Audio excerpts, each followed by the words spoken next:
69வது திருப்புகழ் அருணகிரி சுவாமிகள் சொல்வதை இப்போது நாம் பார்க்கலாம். சொல்கிறார், தோல் கொண்டு மூடப்பட்ட இந்த உடலை நம்பி மாதனுடைய வஞ்சக வீலைகள் நிரம்புகிறது. அருளுக்கு வேண்டிய பொருளை தேட வேண்டி ஓடுகிறேன், வருந்துகிறேன். புதுவிதமான நூல்களாக தூது, நான்மணி மாலை, பிரபந்தங்கள், கோவை, உலா, மடல் முதலியவற்றை பாடி அவற்றிலேயே ஈடுபட்டு குற்றம் நிறைந்த இளைஞர்களின் வாசல்தோறும் புகுந்து வருந்துகின்ற கால்களை கொண்டவனை, வீணனை, நீதி தவறிய பொய்மை கொண்டவனை,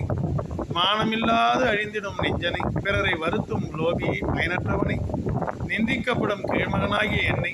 காரண காரிய தொடர்போடு வரும் இந்த உலக துன்பங்கள் எல்லாம் நீங்கும்படியாக நல்வாழ்வு சேரவும் விருப்பமுடன் குற்றமற்ற செல்வமாகிய உண்மை ஞானமான தவநிலை வந்தடைய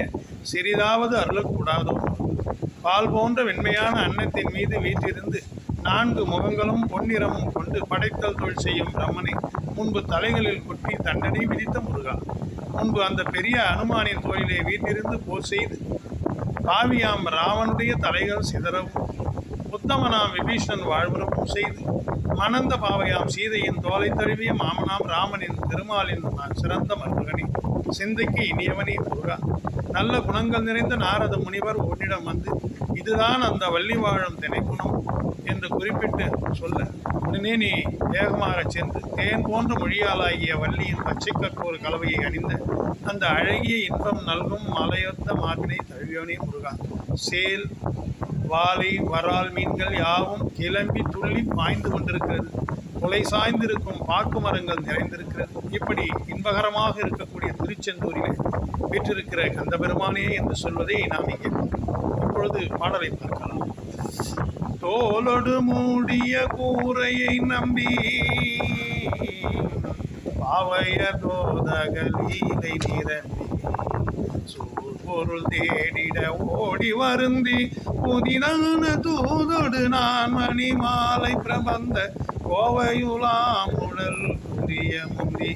ஓமுரு காலையர் வாசல் தொரும்புக்கு அவமாறும்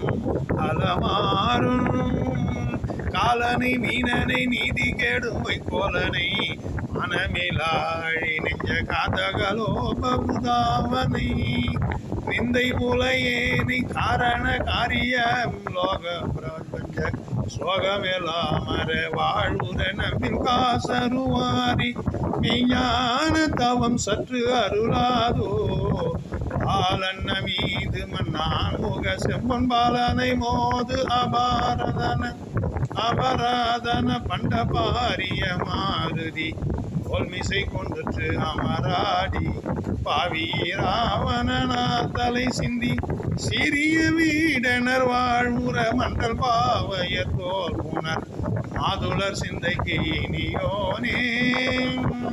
சீலமூலாவிய நாரதர் வந்து உற்று இதவள் வாழ்குணமாவென முந்தி தேமொழி வாலித கோமல இன்ப கிரிதோய்வாய் செயலோடு வாலை வரால்கள் கிளம்பி தாறுகள் பூகம் அலாவிய இன்ப சீரலை வாய் நகர் மேவிய பெருமாளே.